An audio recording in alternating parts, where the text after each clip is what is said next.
Hello and welcome back to Pack Hunter. Today we're going to be cracking an Unhinged booster pack. Now I only bought one of these. The price on these is kind of expensive right now. I believe they're from around 2004. That's what it says on the back anyway.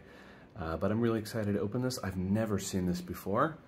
I do know some of the cards that are in here, but I have no idea what the booster packs look like, or looked like rather.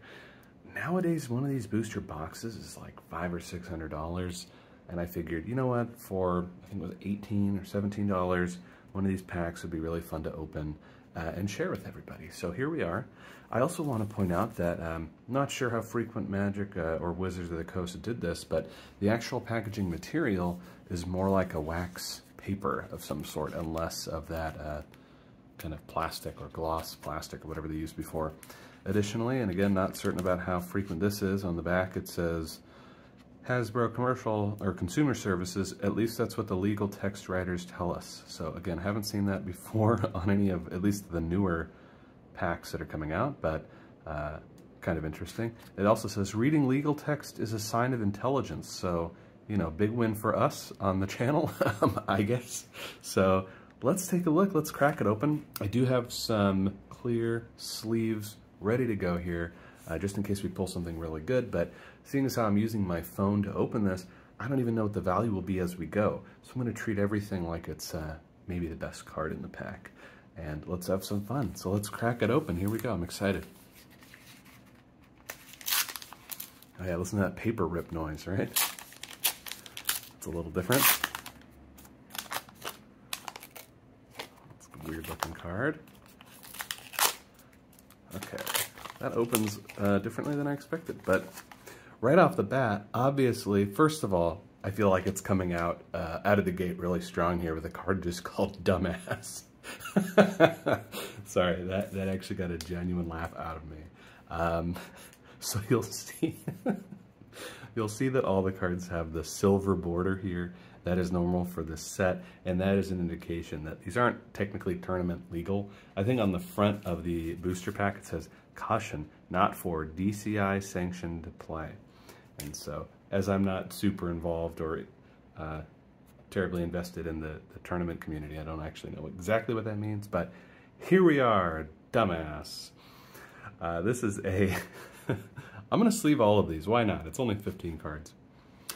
Here you go. Here's a closer look at Dumbass. This is a 3-cost red Donkey Barbarian creature. It is a 3.5 power and 2 toughness. At the beginning of your upkeep, flip a coin. If you lose the flip, target opponent chooses whether Dumbass attacks this turn.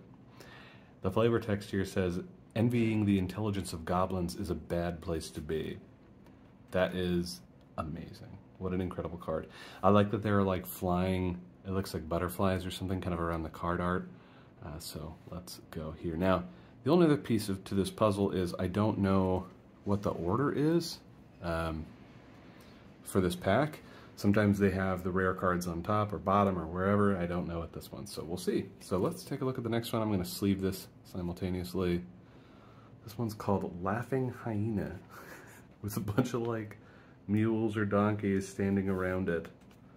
I'm still amazed that we got a card just as Dumbass on it. And what a great way to start the pack opening.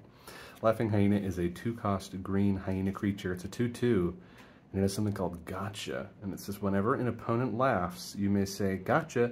If you do, return Laughing Hyena from your graveyard to your hand. Okay, interesting. 2 muffins are baking in an oven. One muffin says to the other muffin, it's getting hot in here, huh? The other muffin says, ah, a talking muffin. Nice. All right. Fantastic card. Let's take a look at the next one while I sleeve. There it is, Man of Measure. I need to buy more of this set. This is amazing. I could absolutely play this. I don't know what format it would work well in, but just an entire Unhinged game would be amazing. Man of Measure, it's a 3-cost white human knight creature. It's a 2/2. It says, as long as you're shorter than an opponent, Man of Measure has first strike and gets +1 to toughness. As long as you're taller than an opponent, Man of Measure gets +1 to power. And it says you need to be this tall to play this card, and there's a little measuring stick on the side. What a great card art there. All right, next we have what I assume says Number Crunch. The card art is out of control and kind of, you know, I'm just now realizing as I'm sleeving this, the card art on this has, the knight is first of all very tiny, but also is holding a joust that is like a meter stick or something like that, which may be reminiscent of everyone pretending that meter sticks are like swords in our childhood. Number Crunch is a 3-cost instant. It says return target permanent to its owner's hand. All right.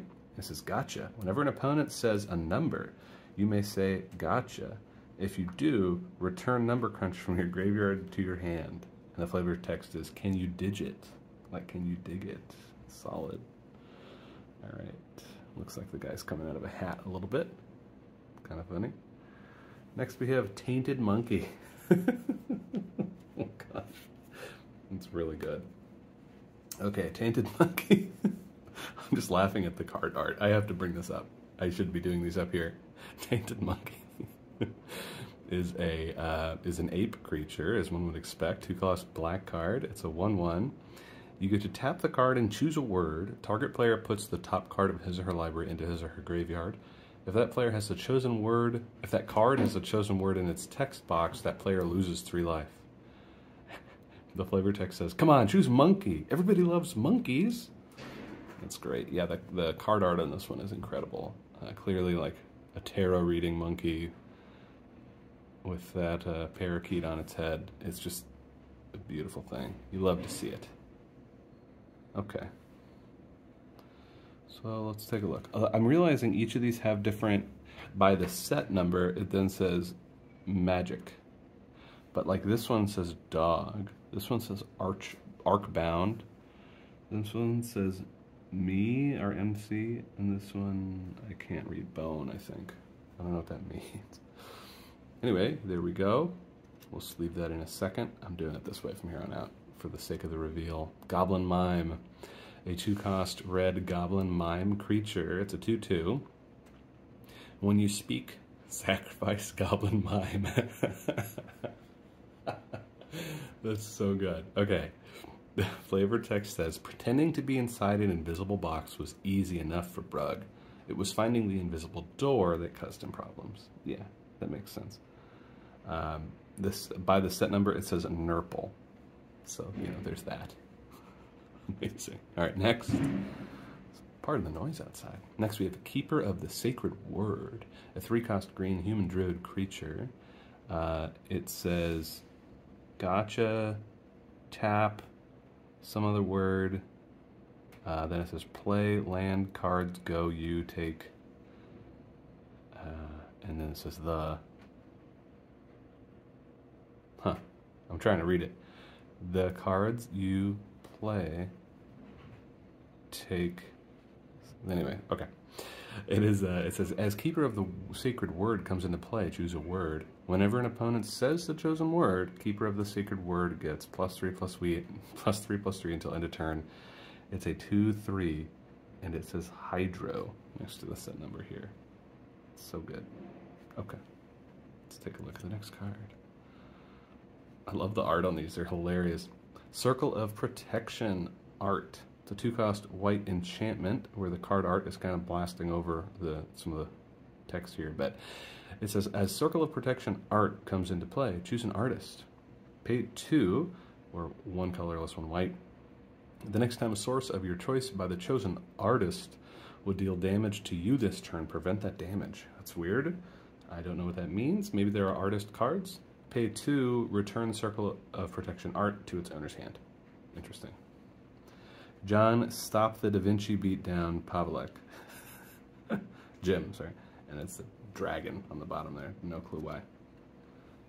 Next, we have Framed. I can't really tell what's going on in this card art. It looks like a dragon in a painting? I don't know. It's a 2-cost blue instant. It says tap or untap all permanents by the artist of your choice. And now we're just referring to things as artists. Again, I'm not really sure what that means. Are the controllers of the cards, like the players, artists? I don't know. Flavor text says, who knew an 8-inch by 10-inch could feel like a 2-inch by 4-inch? This, the card artist on this one is Alan, don't feel like you have to pick me, Polak. And the bonus word on here is Thames, T-H-E-M, apostrophe S, framed. Next we have Wet Willie of the Damned. This is a 4-cost black sorcery. Wet Willie of the Damned deals 2.5 damage to a target creature or player, and you gain 2.5 life. And you can see the art there is pretty intense. Definitely a damned Wet Willie if I've ever seen one. The flavor text, ever the warrior, Glissa responded with a wedgie from beyond Uranus. Solid. Good job, Greg Staples. The text after this is it. No clue what that is for. What we get once again. Next we have Sixy Beast. So, you know, that's good. It's a 4-cost red beast creature. It's a 0/0.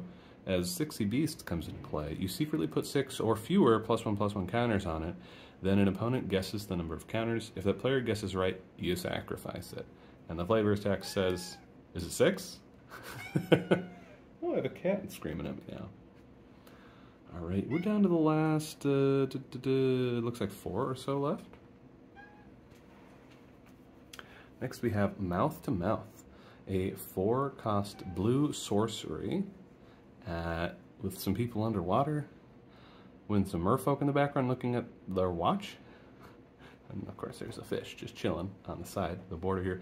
You and target opponent have a breath holding contest. If you win, you gain control of target creature that player controls. Interesting tidbit, flavor text. Surveys show that the card Ow has one of the most popular pieces of flavor text in the Unglued expansion.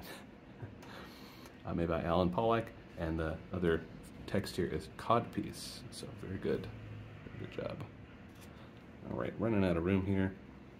Next we have Stone Cold Basilisk. For some reason, this artist decided to put a like a drop shadow or something around all of the font, and it is really intense looking, but here we are.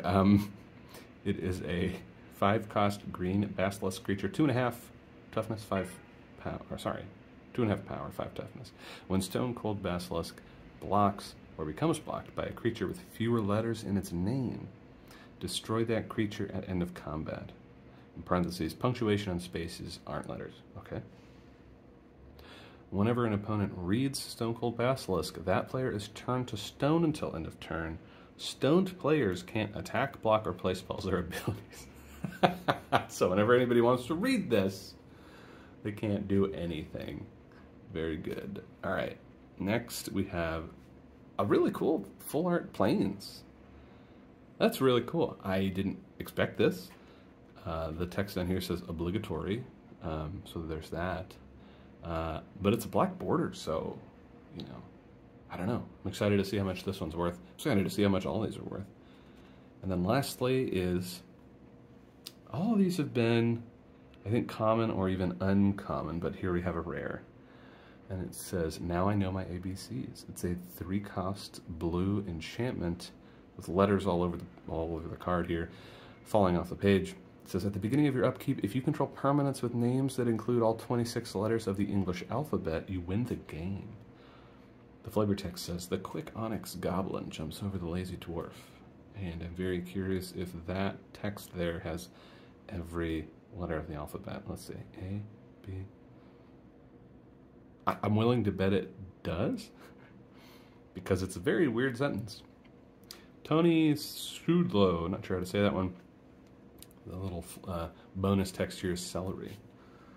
I loved this. This made me actually want to spend the $500 or $600 if I can scrounge up that amount of money, or maybe sell some cards to buy an unhinged booster box.